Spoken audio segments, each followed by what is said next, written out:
hindi aayon nung lahat ng gusto mo sa mga nangyayari sa ating kapaligiran at sa buhay natin. Kaya, minsan hindi tayo nagiging masaya.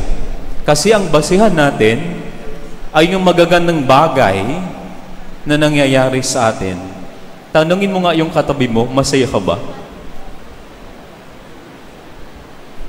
Ang hirap maging masaya.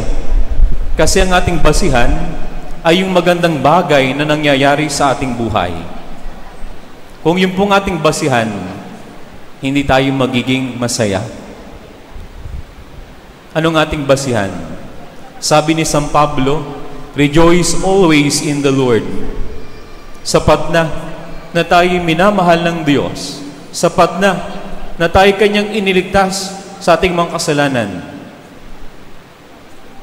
Ito ang ating pinagkukunan ng kasiyahan, nagbibigay ng kagaanan sa ating kalooban sa napakaraming problema sa buhay. Kaya nung pinapakita sa atin, the secret in life is love. Sabi mo sa iyong katabi, magmahal ka.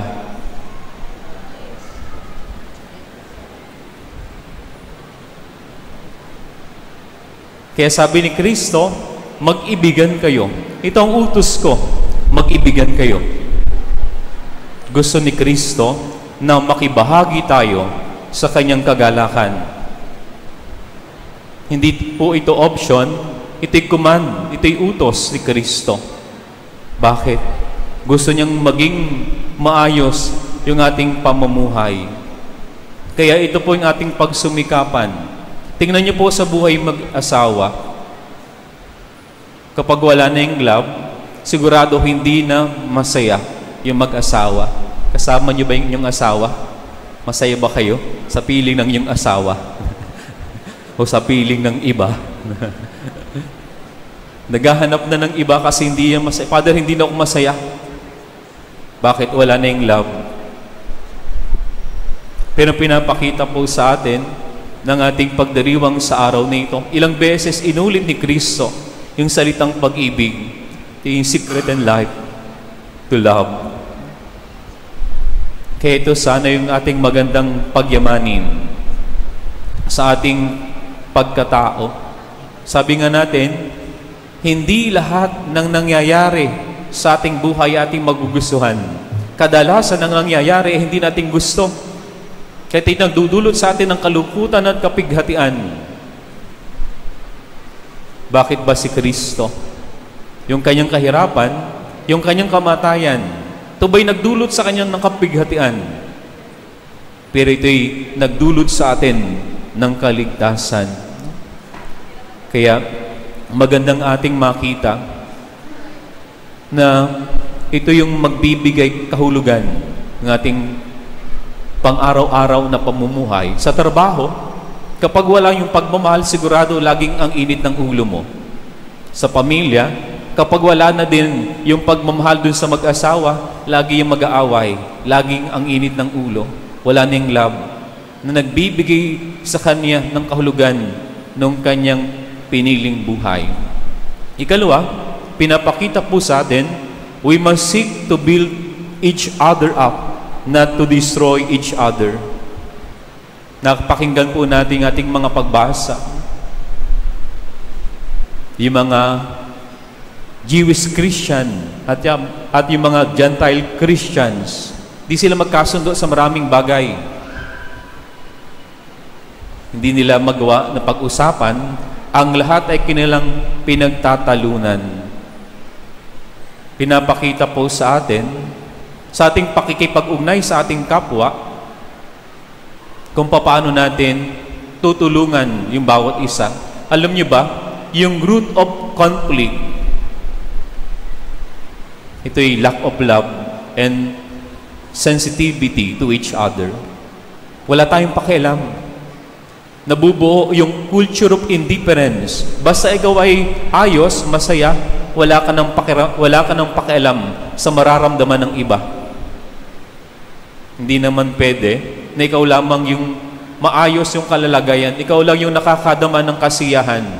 Pero iisipin mo rin yung kapakanan ng ibang tao. Kung nagagawa po ng mag-asawa na magtulungan, nagdadamayan, yung kapakanan at ikalalago ng kanilang kapartner ang kanilang iniisip. Bakit ba hindi natin kayang gawin sa ibang tao na sila'y tulungan, na tayo'y mayroong pakialam sa kanilang pinagdaraanan at nararamdaman? Ang ganda po nung relasyon ng mag-asawang tunay nagmamahalan. Tinutulungan nilang lumago, sinasabi yung mali sa bawat isa, pinapaalahanan, nagtutulungan. Hindi sila nagsisiraan, hindi sila naghahatakan pababa, bagkus sinutulungan nilang lumago ang bawat isa. Bakit hindi ba natin matularan yung ganitong pagmamahal sa ibang tao? Kasi lagi nating iniisip yung sarili nating kapakanan, yung ating sariling kalalago. Gusto natin tayo aangat, pero mga apak naman tayo ng ibang tao. Alam nyo, hindi naman natin ikagagaling, hindi natin ikababanal kapag tayo naninira ng ibang tao. Gumagaling ba tayo kapag tayo naninira ng ibang tao? Hindi po. Hindi natin ikinabubuti, hindi natin ikinababanal. Pero nung ating kinababanal at kabubuti, kapag iniisip natin yung kapakanan at kabutihan ng ibang tao, bilang isang sambayanan, ito yung gusto ni Kristo, yung pag-ibigan sa pamamagitan ng pagdaramayan. Pinapakita rin sa atin to be friends with Jesus. Gusto ni Kristo na tayo ay ilapit niya sa Kanya. At kung ito rin yung ating hangarin, na mapalapit sa Kanya, gagawin natin yung mga bagay na siya'y matutuwa sa ating ginagawa. Kaya pag tayo lumalapit sa Diyos, inilalapit din natin yung ating sarili sa ating kapwa. Hindi maaari na ikaw'y malapit sa Diyos at ikaw'y na may napakalayo sa iyong kapwa. Pinapakita po sa atin yung ating ugnayan sa ating Panginoon. Ito'y magiging daan sa maayos na pakikitungo sa ating kasamahan. Kapag tayo ay malapit sa ating Panginoon, pagsusumikapan natin yung ating gagawin ay ikatutuwa niya.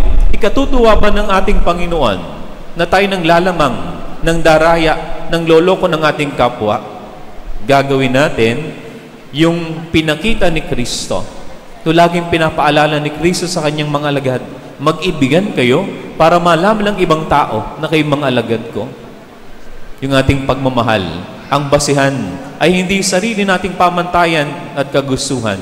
Ang laging nating pamantayan ay ang kanyang kalooban at ang kanyang kautusan. Kaya sa patuloy po ng ating pagdiriwang sa araw na ito, hayaan nating maramdaman, maranasan ang kanyang pagmamahal.